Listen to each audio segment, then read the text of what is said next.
एक कुत्ते ने बताया कि कौन सा दान करने से घर में धन की वर्षा होती है, कौन सा दान करने से गरीबी आती है। नमस्कार दोस्तों, दर्पण ज्ञान गंगा यूट्यूब चैनल में आपका पुनः स्वागत है। मित्रों, आज की कहानी आपके लिए बहुत ही ज्ञानवर्धक है, जिसमें आज का विषय है कि संसार में दान करने वाले बहुत से लोग हैं, रोजाना बहुत दान भी करते हैं, परंतु कौन सा दान करने से घर परिवार में धन की वर्षा होती है और कौन सा दान करने से घर में गरीबी आती है। इसी विषय को लेकर के आपको इस वीडियो में बताएंगे कि मनुष्य के लिए कौन सा दान फलित होता है और कौन सा दान हानिकारक होता है।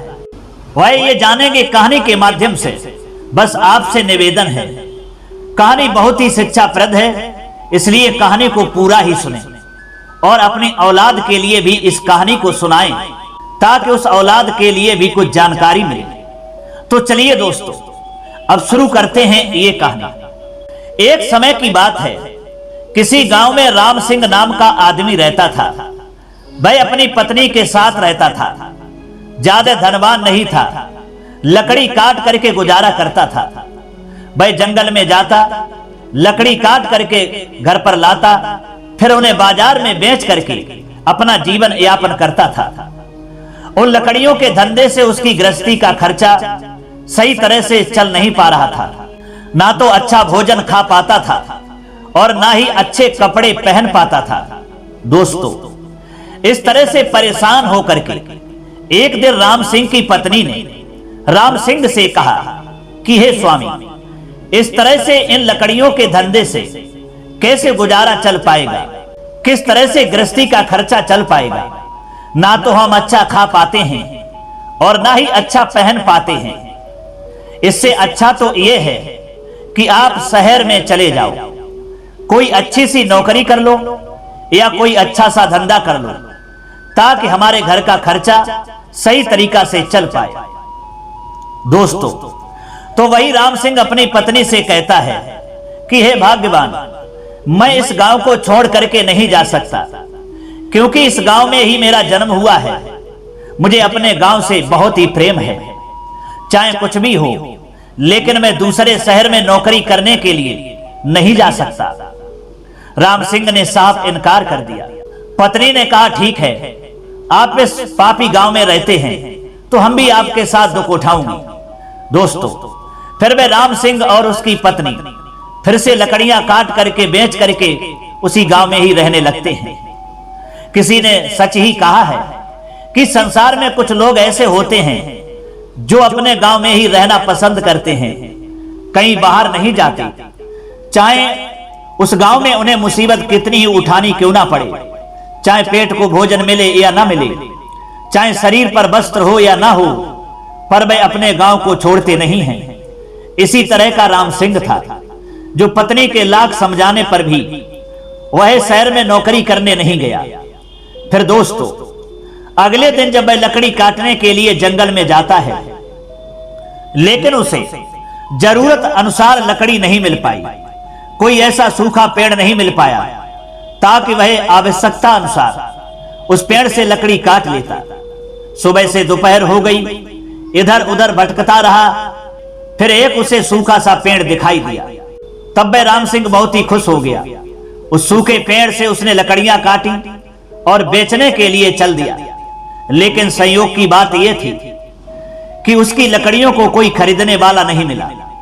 अब तो बेचारा बहुत ही दुखी था, सोच रहा था कि आज ये लकड़ियां कोई खरीदेगा या नहीं। यदि ये लकड़ियां नहीं बिकी तो आज हमारे घर का खर्चा कैसे चल पाएगा। ये सोच करके राम सिंह बहुत ही परेशान था। फिर बेचारा दुखी होकर के, निराश होकर के घर के लिए चल देता है। तभी उसके लिए एक आदमी दिखाई दिया। वह तुरंत ही उस आदमी के पास पहुंचा और कहता है कि भाई साहब, हमारी लकड़ियों को खरीद लो ताकि आज हमारे घर का खर्चा चल जाए। उस आदमी ने कहा, वैसे तो हमें लकड़ियों की कोई जरूरत नहीं है, फिर भी तुम कहते हो तो बताओ, इनका मोल कितना है, ये लकड़ियां कितने में बेचोगे। तब राम सिंह ने कहा, 10 रुपए दे दो और ये लकड़ी ले जाओ। उस आदमी ने कहा, भाई साहब 10 रुपए में मेरे लिए महंगी है, मैं आपकी ये लकड़ी 5 रुपए में खरीद लूंगा, यदि आपको देना है तो दे दो। दोस्तों, राम सिंह कहने लगा उस आदमी से, लकड़ी तो ये 10 रुपए में ही बेचता हूं, पर आज किसी ने ये खरीदी ही नहीं है, तो लो 5 रुपए ही दे दो और ये लकड़ी ले जाओ। दोस्तों, फिर वह आदमी राम सिंह को अपने घर ले जाता है और कहता है कि ये लकड़ी यहां पर रख दो। फिर वह आदमी 5 रुपए राम सिंह को दे देता है। उसके बाद में राम सिंह के चेहरा की ओर उसने देखा। देख करके वह आदमी जो था राम सिंह से कहता है, लगता है आपको भूख लगी है, इसलिए आपका चेहरा मुरझाया हुआ है, पहले खाना खा लो, उसके बाद घर जाना। राम सिंह ने कहा, खाना तो जाकर के मैं घर ही खाऊंगा, फिर भी आप कहते हो तो लाओ खा लेता हूं। दोस्तों, वह आदमी जो था एक ब्राह्मण था, जो रोजाना बहुत ही प्रेम भाव से, निष्काम भाव से भूखे को भोजन कराता था। उसने राम सिंह को भोजन कराया, फिर कहा कि राम सिंह अब अपने घर जा सकते हो। तब राम सिंह ने पूछा, आप कौन हैं? क्या इसी तरह से आप भूखे को भोजन कराते हैं? कितने लोगों को आप भोजन कराते हैं? तब वह ब्राह्मण कहने लगा, मैं एक ब्राह्मण हूं और मैं रोजाना 5-10 भूखे लोगों को भोजन करा देता हूं। हे राम सिंह, जब तक ईश्वर देता है और मेरे शरीर में शक्ति है, तब तक मैं इसी तरह भूखे लोगों को भोजन कराता रहूंगा। दोस्तों, ब्राह्मण की यह बात सुनकर के राम सिंह सोचने लगा, इसका मतलब है ये ब्राह्मण धनवान है, तभी तो रोजाना इतने लोगों को भोजन करा देता है, और मुझे तो अपने घर का खर्चा ही नहीं चला मिलता है। चलो ये भी अच्छा हुआ, अब तो रोजाना लकड़ी लेकर के इसी ब्राह्मण के घर पर आया करूंगा और 5 रुपए में लकड़ी दे जाया करूंगा। थोड़ी देर बाद दोस्तों, राम सिंह ने कहा कि हे ब्राह्मण देव, आपका ये निष्काम भाव देख करके हमारी भी एक इच्छा हो रही है। तब ब्राह्मण ने पूछा, बताइए तुम्हारी क्या इच्छा हो रही है? राम सिंह ने कहा, वैसे तो हम रोज लकड़ी 10 रुपए में बेचता हूं, पर तुम्हारे लिए रोजाना इतनी ही लकड़ी लेकर के आया करूंगा और 5 रुपए में ही दे जाया करूंगा, क्योंकि आप बहुत ही अच्छे व्यक्ति हैं। फिर दोस्तों, राम सिंह उन 5 रुपए को लेकर के अपने घर चला आता है और वह 5 रुपए अपनी पत्नी के हाथ पर रख देता है। उसकी पत्नी ने देखा कि ये 5 रुपए, तो वह अपने पति राम सिंह से कहने लगे कि स्वामी, आज ये 5 रुपए क्यों, 10 रुपए क्यों नहीं लेकर के आए? राम सिंह ने कहा, अरे भाग्यवान, लकड़ी तो 10 रुपए की ही लाया था, पर किसी ने खरीदी ही नहीं। अरे वह तो एक ब्राह्मण मिल गया जिसने 5 रुपए में वह लकड़ियां खरीद ली, वरना तो खाली ही हाथ घर पर आना पड़ता। मित्रों, राम सिंह ने उस ब्राह्मण के बारे में अपनी पत्नी को सब कुछ बता दिया और कहा कि हे प्रिय, वह ब्राह्मण बहुत ही अच्छा आदमी है, उसने 5 रुपए में लकड़ी ले ली और मुझे भोजन भी कराया। और ऐसा ही नहीं, वह ब्राह्मण 10 भूखे लोगों को रोजाना भोजन कराता है, और अब तो उसका ऐसा भाव देख करके मैं भी उससे कह दिया है कि आपके लिए रोजाना 5 रुपए में लकड़ी दिया करूंगा और उसके यहां भोजन भी करूंगा। मित्रों, पत्नी ने कहा, वह तो बात तुम्हारी सही है, पर 5 रुपए में इस घर का गुजारा कैसे होगा? राम सिंह ने कहा, अब चाहे कुछ भी हो, लेकिन मैंने जो ब्राह्मण से कहा है, जो वचन दिया है, वह तो मैं निभाऊंगा ही।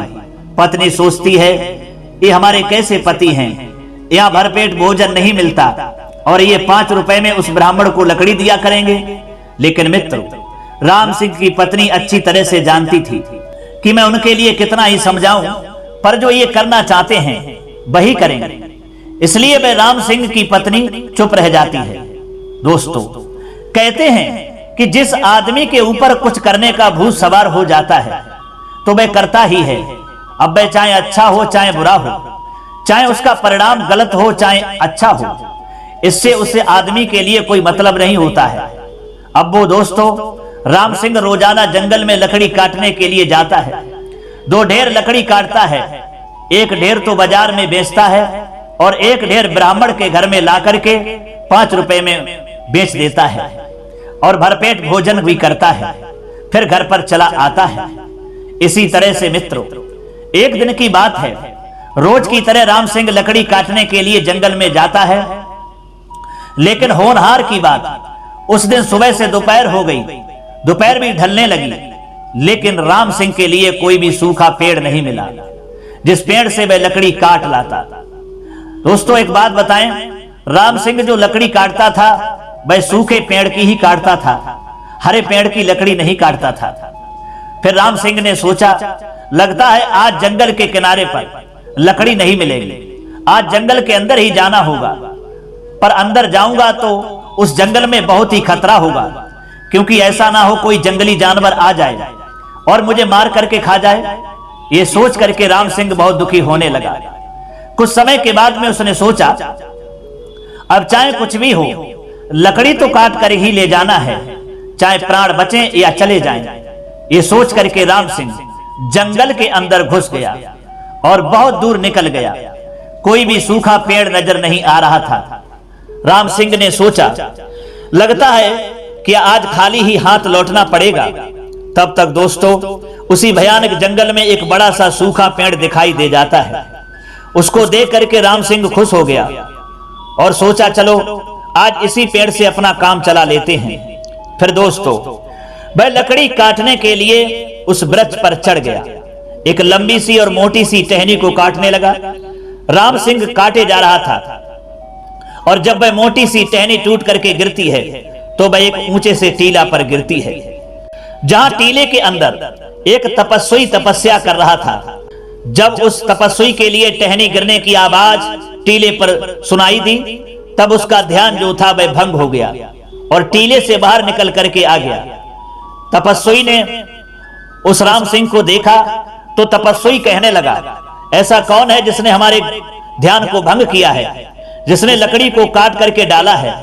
जल्दी से बताओ, नहीं तो मैं श्राप देता हूं। दोस्तों राम सिंह उस तपस्वी का क्रोध देख करके डर गया, बेचारा चुपचाप हो गया। तब तक तपस्वी ने क्रोध में फिर कहा, यदि कोई नहीं बोल रहा है तो जाओ मैं श्राप देता हूं कि जिसने ये लंबी और मोटी टहनी को काट करके डाला है, जिसने मेरा ध्यान भंग किया है, वह कुत्ता हो जाए और हमारे श्राप को भोगे। दोस्तों तपस्वी का श्राप सुनकर के अब तो राम सिंह बहुत ही भयभीत हो गया और उस तपस्वी के चरणों में आकर के गिर गया। कहने लगा, महाराज क्षमा करना, अपराध मैंने जानबूझ करके नहीं किया है, अपराध तो मुझसे धोखे में हुआ है। तपस्वी ने कहा, रे मूर्ख, तुझे पता नहीं था मैं यहां तपस्या कर रहा था, 100 साल से भगवान का ध्यान कर रहा था और तूने आकर के हमारे ध्यान को भंग कर दिया, इसलिए अब हमारे श्राप को तुझे भुगतना पड़ेगा। तभी राम सिंह कहने लगा कि हे महाराज, अपराध मैंने जानबूझ करके नहीं किया है, आपका ध्यान भंग मैंने जानबूझ करके नहीं किया है, ये अपराध मुझसे अनजाने में हुआ है। यदि मुझे पता होता तो मैं यहां नहीं आता। हे महाराज, मैंने सुना है जो पाप अनजाने में हो जाता है उसके लिए भगवान भी क्षमा कर देता है। आप तो दया के पात्र हैं, क्योंकि संतों का हृदय तो दया का घर होता है, इसलिए अपना श्राप वापस ले लीजिए और हमें क्षमा कीजिए। दोस्तों तब उस तपस्वी ने कहा, अरे लकड़हारा, श्राप तो वापस नहीं होता है, तुझे कुत्ता बनना पड़ेगा और कुत्ता बनकर के श्राप को भोगना ही पड़ेगा। ये तो मैं वापस नहीं ले सकता, पर मैं तुझे एक उपाय बताता हूं। अगर उस उपाय को तूने कर लिया तो तू पुनः अपने मानव शरीर को प्राप्त हो जाएगा। तभी राम सिंह कहने लगा, महाराज तो बताइए वह कौन सा उपाय है? तब तपस्वी ने कहा, अगर कोई दानी व्यक्ति भोजन करने के बाद उसके पात्र में जो जूठन रह जाती है उसको तू अगर खा लेगा तो पुनः मानव शरीर को प्राप्त हो जाएगा। लेकिन सच्चा दानी होना चाहिए, जो निष्काम भाव से दान करता हो, जिसके अंदर कोई कामना ना हो, जिसके अंदर कोई स्वार्थ ना हो, बिना स्वार्थ के जो दान करता हो, उसी की जूठन खाने से तू जैसे का तैसा हो जाएगा। अब यहां से जा और किसी दानी की खोज कर, जितनी जल्दी दान करने वाले व्यक्ति की खोज कर लेगा, अर्थात उसे ढूंढ लेगा, उतनी जल्दी ही तुझे तेरा मनुष्य शरीर मिल जाएगा। मित्रों फिर वह कुत्ता यानी राम सिंह जो था दान करने वाले व्यक्ति की खोज करने लगता है। उसने सोचा, जो ब्राह्मण है जिनको मैं 5 रुपए में लकड़ी बेचता हूं, भाई हमें प्रतिदिन भोजन कराते थे, भाई हमें दानी मालूम पड़ते हैं, चलो उन्हीं के पास में चलते हैं। दोस्तों वह राम सिंह जो था उस ब्राह्मण के घर पर पहुंच जाता है और उनके भोजन खाने तक का इंतजार करने लगता है। इधर वह ब्राह्मण कुछ भूखे लोगों को भोजन कराने के बाद स्वयं जब भोजन खाने के लिए बैठता है, भोजन करता है, उसके बाद में उस ब्राह्मण की पत्नी ब्राह्मण के भोजन में जो जूठन बची हुई थी उसको बाहर फेंक देती है। वह राम सिंह जो कुत्ता के रूप में था उस जूठन को खा लेता है तो उसका आधा शरीर जो था सफेद हो जाता है, यानी मनुष्य का हो जाता है। वह राम सिंह बहुत खुश होता है। उसके बाद में दूसरे दानी की खोज करने लगता है। सोचता है कि अब दूसरा दानी मुझे कहां मिलेगा। आगे के लिए बढ़ता चला जाता है। फिर उस राम सिंह के लिए एक किसान दिखाई देता है जिसका नाम गिरीश था। वह गिरीश गाय दान करता था, किसी आदमी को गाय दे रहा था और वह व्यक्ति उस गिरीश के लिए धन्यवाद दे रहा था। राम सिंह ने देखा कि ये गिरीश किसान बहुत ही अच्छा दानी है जो ये गाय दान करता है, इसकी जूठन खाने से शायद हमें हमारा शरीर मिल जाएगा।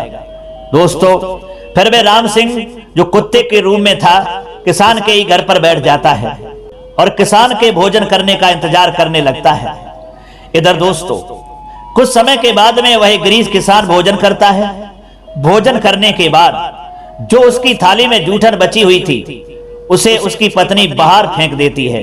राम सिंह भाग करके उसकी जूठन को खा लेता है और अपने शरीर की तरफ देखता है तो उसका शरीर वैसा का वैसा ही था, कोई फर्क नहीं पड़ा।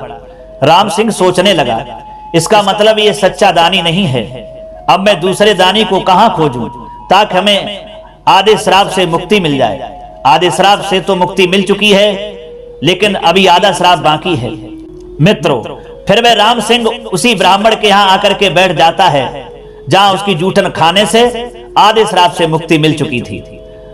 वह वहां क्या देखता है कि दो आदमी आपस में बातें कर रहे थे।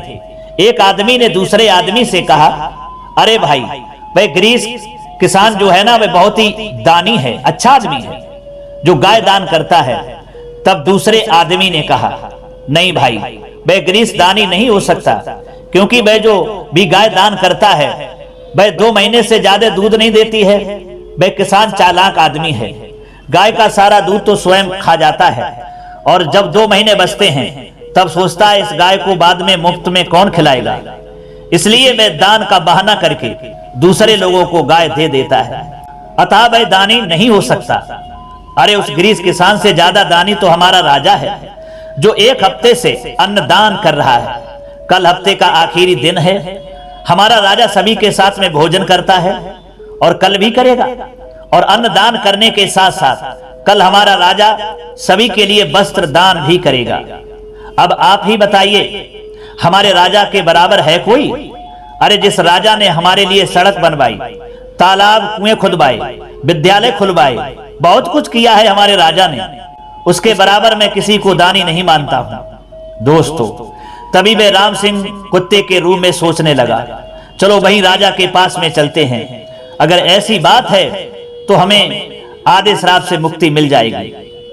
फिर दोस्तों, वह राम सिंह जो था अगले दिन उसी राजा के यहां पहुंच जाता है जहां वह राजा सभी के लिए भोजन करा रहा था और वस्त्र भी दान कर रहा था। वह राम सिंह राजा के भोजन करने का इंतजार करने लगता है कि कितने वक्त राजा भोजन करे और मैं उसकी जूठन को खाऊं और आधे श्राप से मुक्त हो जाऊं। दोस्तों, सबको भोजन कराने के बाद फिर वह राजा जो था भोजन करता है और जो भी जूठन उसके पात्र में यानी पत्ते में बची हुई थी वह जब बाहर फेंक दी जाती है तभी राम सिंह भाग करके उस राजा की जूठन को खाने लगता है। वह बचा हुआ भोजन खाने के बाद में उस राम सिंह के लिए उस श्राप से मुक्ति नहीं मिलती है और वह जैसा का तैसा ही रह जाता है। मित्रों, फिर वह राम सिंह उस तपस्वी के पास जाता है जिसने उसे श्राप दिया था और उस तपस्वी के चरणों में जाकर के बैठ गया। तब तपस्वी ने कहा, क्या एक ही दानी तुम्हें मिला है, दूसरा दानी ही नहीं मिला क्या? तुम्हारे आधे शरीर का ही रंग बदल पाया है, क्या बात है? तब राम सिंह ने कहा, महाराज, मैंने दूसरे दानी की खोज तो बहुत की, मुझे एक किसान मिला जो गाय को दान करता था, उसकी भी जूठन खाई लेकिन कोई फर्क नहीं पड़ा। फिर मैंने एक राजा के बारे में सुना जो 1 हफ्ते से लोगों के लिए भोजन कराता था और साथ में खाता था और हफ्ते के अंतिम दिन सबके लिए वस्त्र दान कर रहा था।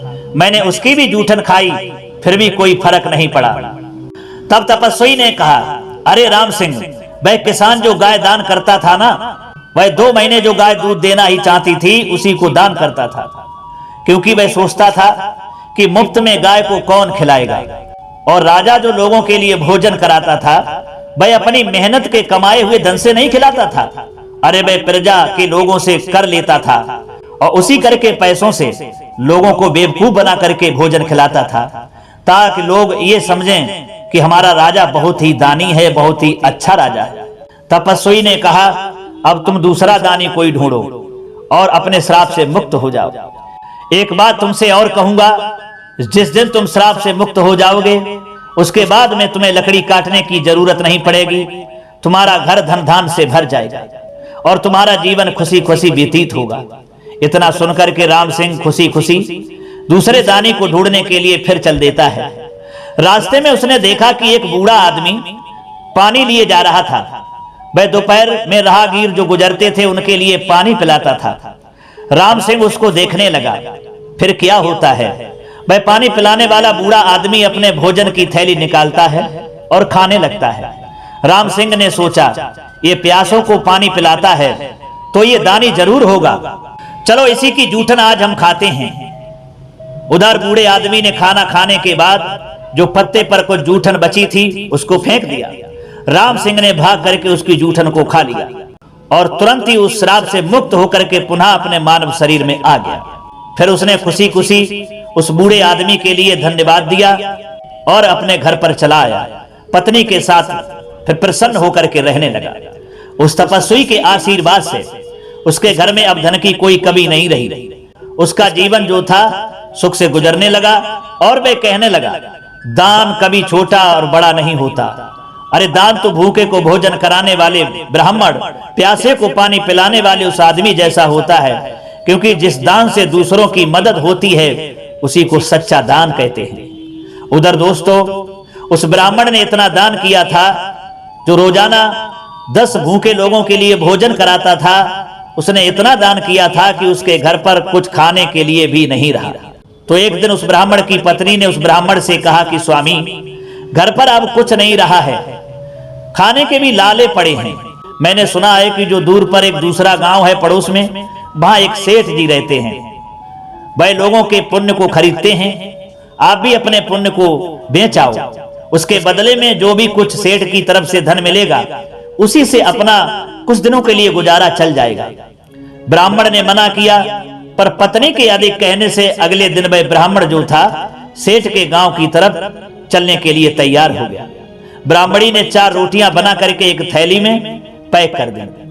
कहा, चाहो भूख लगे तो खा लेना। इधर दोस्तों, सेठ का जो गांव था थोड़ी दूर पर था। चलते चलते वह ब्राह्मण उस सेठ के गांव के नजदीक पहुंच जाता है। गांव के नजदीक एक बड़ा ही सुंदर तालाब था। सेठ ने तालाब को देखा तो सोचा, चलो यहाँ स्नान करते हैं और यहाँ भोजन करते हैं। भोजन करने के बाद में तब सेठ के पास में चलेंगे। मित्रों, उस सेठ ने उस तालाब में स्नान किया और भोजन करने के लिए वहीं बैठ गया। उसने अपने थैले से वह 4 रोटियां निकाली और जैसे ही खाने को हुआ तब तक वहां एक ब्यानी कुतिया आ गई, जिस कुतिया ने हाल में ही बच्चों को जन्म दिया था। वह बहुत ही भूखी थी और ब्राह्मण के पास आकर के बैठ गई। ब्राह्मण ने उस कुतिया को देखा, तब वह समझ गया, लगता है कुतिया कई दिनों की भूखी है, हमें भोजन से ज्यादा जरूरी है इस कुतिया को भोजन खाने की, क्यों ना हम एक रोटी इस कुतिया को खिला दें। तभी दोस्तों, उस ब्राह्मण ने एक रोटी कुतिया के सामने डाल दी और उस कुतिया ने खा ली। ब्राह्मण ने देखा, लगता है कुतिया का पेट नहीं भरा है, तुरंत दूसरी रोटी उसको डाल दी। कुतिया ने दूसरी रोटी भी खा ली। फिर तीसरी रोटी डाली, कुतिया वह भी खा गई। कहने का तात्पर्य है, वह 4 रोटियां जो थी कुतिया ही खा गई और उसकी तब भूख की तृप्ति हो गई। फिर वह जंगल की तरफ अपने बच्चों की ओर चली गई। ब्राह्मण ने सोचा, चलो इस कुतिया का तो पेट भर गया, हम आज उपवास ही कर लेंगे, यही समझेंगे कि आज हम उपवास में हैं। उसके बाद दोस्तों, वह ब्राह्मण सेठ के पास पहुंच जाता है और कहता है कि सेठ जी, हम अपना एक पुण्य बेचने के लिए आए हैं, एक पुण्य मेरा खरीद लो, उसके बदले में हमें कुछ धन दे दो ताकि हम अपना गुजारा कर पाएं। सेठ ने कहा, ब्राह्मण देव, दोपहर के समय आना, तभी हम आपका एक पुण्य खरीद लेंगे। दोस्तों, तभी वह सेठ अपनी पत्नी के पास में जाता है और अपनी पत्नी से कहता है कि एक ब्राह्मण आया है, वह अपना पुण्य बेच रहा है, आप बताइए मैं उसका कौन सा पुण्य खरीदूं। दोस्तों, उसकी पत्नी जो थी ना, वह पतिव्रता स्त्री थी। उसने अपने पति के चरणों में ध्यान करते हुए जब देखा तो अपने पति सेठ से कहा कि स्वामी, वह जब अपने घर से यहाँ आ रहा था तो रास्ता में एक बयानी और भूखी कुतिया को उसने 4 रोटियां खिलाई थी। ये उसका सबसे बड़ा जीवन का पुण्य है। उसने सारे जीवन में जितने भी पुण्य किए हैं, सबसे बड़ा यही उसका पुण्य है जो उसने भूखी कुतिया के लिए 4 रोटियां खिलाई हैं। कहते हैं, जो बयानी भूखी कुतिया के लिए अगर कोई रोटी खिलाता है तो उसके जीवन में सबसे बड़ा वह पुण्य माना जाता है। इसीलिए स्वामी, यही पुण्य उसका खरीद लेना। मित्रों, जब दोपहर होता है तब वह ब्राह्मण सेठ के पास में आ जाता है और कहता है, सेठ जी, आपके कहने के मुताबिक मैं समय से फिर आ गया हूं, दोपहर हो गई है, अब बताइए मेरा कौन सा पुण्य खरीदना है। तब सेठ ने कहा, तुम जो अभी घर से यहाँ आज आए थे, आपने रास्ते में एक बयानी और भूखी कुतिया को रोटियां खिलाई थी। बोले, खिलाई थी, वही पुण्य हमको बेच दो। मित्रों, ब्राह्मण सोचने लगा, जो कुतिया के लिए मैंने रोटियां खिलाई थी, कुतिया के अलावा और मेरे अलावा कोई नहीं जानता है, फिर सेठ जी को कैसे पता चला कि मैंने कुतिया को रोटी खिलाई है। तब ब्राह्मण ने पूछा, अरे सेठ जी, आपको ये कैसे पता चला। सेठ ने जवाब दिया, हमारी पत्नी जो है पतिव्रता स्त्री है और इसीलिए तो मैंने आपसे कहा था कि दोपहर में आना। मैं अपनी पत्नी के पास में गया और पूछा कि मैं ब्राह्मण का कौन सा पुण्य खरीदूं, तो हमारी पत्नी ने ही बताया है कि सबसे बड़ा जीवन का पुण्य आपका आज का है, जो आपने एक बयानी भूखी कुतिया के लिए रोटी खिलाई। इसीलिए वही अपना पुण्य हमें दे दो और इसके बदले में मैं तुम्हें हीरे पन्ने जवाहरात देता हूं। फिर दोस्तों, उस सेठ ने अपनी पत्नी के द्वारा 4 रोटियां बनवाई और एक तराजू के पलड़े में रख दी। उन 4 रोटियों के वजन के बराबर हीरे पन्ने जवाहरात रख दिए और उस ब्राह्मण से कहा कि ये हीरे जवाहरात जो भी हैं, ये पोटली मैं तुम्हें देता हूं और तुम्हारा पुण्य खरीदता हूं, ले जाओ। दोस्तों, तब उस ब्राह्मण ने सोचा कि एक कुतिया को रोटी खिलाने का इतना बड़ा पुण्य है तो मैं इसे नहीं बेचूंगा, और उस ब्राह्मण ने मना कर दिया, कहा कि माफ करना सेठ जी, अब मैं इस पुण्य को नहीं बेचूंगा क्योंकि हमारा ये जीवन का सबसे बड़ा पुण्य है।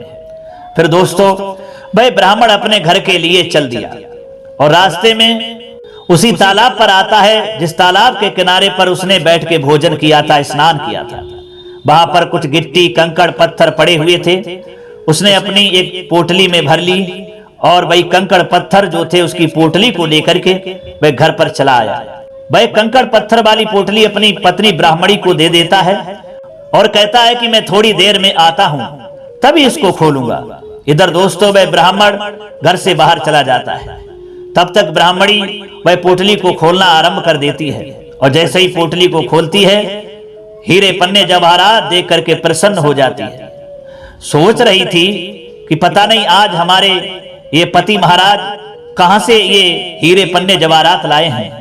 आज हमारे पति ने पता नहीं कौन सा पुण्य बेचा है, हमारी गरीबी दूर हो जाएगी। लेकिन उसे क्या पता था कि वह ब्राह्मण कंकड़ पत्थर लाया था। जब उस ब्राह्मण की पत्नी ने पोटली को खोला तो उसमें हीरे जवाहरात निकले। वह देख करके बहुत ही खुश हो गई थी। इधर दोस्तों, जब ब्राह्मण घर पर आता है तो खुशी खुशी अपने पति के पास में गई और कहा, देखो आप कितने सारे हीरे पन्ने जवाहरात लाए हो, किसने दिए हैं आपको। ब्राह्मण ने कहा, अरे भाग्यवान, क्यों मजाक बना रही हो, मैं कोई हीरे जवाहरात पन्ने नहीं लाया हूं। ब्राह्मणी कहने लगी, स्वामी कैसी बातें कर रहे हो, मैं झूठ थोड़ी तुमसे बोल सकती। अरे विश्वास नहीं है तो चल करके देख लो। दोस्तों, जैसे ही ब्राह्मण अंदर गया जहां वह हीरे जवाहरात रखे हुए थे, उन्हें देख करके वह ब्राह्मण दंग रह गया। फिर उसने अपनी पत्नी के लिए बयानी कुतिया को रोटी जो खिलाई थी वो सारी कहानी बता दी और कहा कि मैंने अपने पुण्य को नहीं बेचा, मैं तो कंकड़ पत्थर लाया था आपको बहकाने के लिए, क्योंकि आप सोचती शायद हमारे पति खाली हाथ लौट आए हैं, इसलिए मैंने रास्ते में जहां भोजन किया था जिस तालाब के किनारे, वहीं से कंकड़ पत्थरों को इकट्ठा करके और पोटली बना करके तुम्हें दे दिया। लेकिन देखिए ईश्वर की कृपा, देखिए हमारे पुण्य का फल। मुझे नहीं पता था कि कुतिया को रोटी खिलाने का इतना बड़ा पुण्य हो सकता है। फिर दोस्तों, वह ब्राह्मण अपनी पत्नी के साथ में खुशी खुशी रहने लगता है, क्योंकि उसकी अब गरीबी दूर हो गई थी। तो दोस्तों, इस कहानी का अभिप्राय है कि अभावग्रस्त और आतुर प्राणी को दिया गया दान का अनंत फल प्राप्त होता है और सबसे बड़ा दान होता है, क्योंकि भगवान की कृपा से उनके प्रभाव से कंकड़ पत्थर भी हीरे पन्ने बन जाते हैं। इसीलिए दीन दुखी और अनाथ को दिया हुआ दान बहुत ही अच्छा होता है। किसी को संकट में दिया हुआ दान बहुत ही उत्तम होता है। कई भूकंप या पानी की बहाड़ या आग की चपेट में, ऐसी आपत्ति में जहां लोग भूखे मर रहे हों, और वहां किया गया दान सबसे ज्यादा ही उत्तम होता है। कहते हैं किसी को आपत्ति में 2 मुट्ठी चना भी यदि आप दान कर देते हो तो सबसे बड़ा पुण्य हो जाता है। इसीलिए दोस्तों, प्रत्येक व्यक्ति के लिए आपत्ति से जूझ रहे लोगों को, विकलांगों को और विधवाओं को हमेशा दान देना चाहिए। ऐसा दान करने से आपके लिए उत्तम फल की प्राप्ति होगी।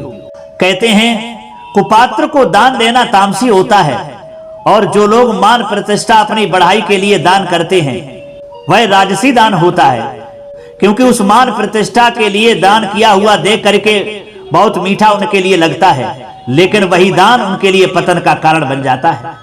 इसीलिए मान प्रतिष्ठा के लिए कभी दान नहीं करना चाहिए। दोस्तों, दान त्याग के लिए होता है, बल्कि उस वस्तु के मूल्य और संख्या का नहीं होता है। और जिस सुपात्र को दान यदि आप देते हैं, जिस वस्तु का उसके पास अभाव है, उस वस्तु को आप बिना किसी कामना के, बिना किसी स्वार्थ के दान देते हैं, तो वह दान सबसे उत्तम माना जाता है। उसका फल अनंत गुना मिलता है आपको। दोस्तों, निष्काम भाव से भूखे को भोजन कराना, प्यासे को पानी पिलाना, यह सात्विक दान होता है, और हर प्राणी के लिए सात्विक ही दान करना चाहिए, जिससे इस संसार में भी उसको सुख प्राप्त हो, और जब मरने के बाद जहां भी वह जाए वहां भी उसे उस दान का फल प्राप्त हो और सुख प्राप्त हो। इसी को सर्वश्रेष्ठ दान कहते हैं। तो दोस्तों, हमें उम्मीद है इस वीडियो से, इस कहानी से आपको बहुत ही अच्छा संदेश मिला होगा। अगर ये वीडियो, ये कहानी आपको अच्छी लगी है तो कमेंट बॉक्स में जरूर बताना। हो सके तो अपने दोस्तों के लिए भी शेयर करना, ताकि उनके लिए भी कोई अच्छी सी जानकारी मिल सके। अब क्षमा चाहते हैं, पुनः मिलेंगे अगली वीडियो में किसी और ज्ञान चर्चा में। तब तक के लिए सब्सक्राइबर बंधु एवं दर्शक भाइयों के लिए राधे कृष्णा, नमस्कार।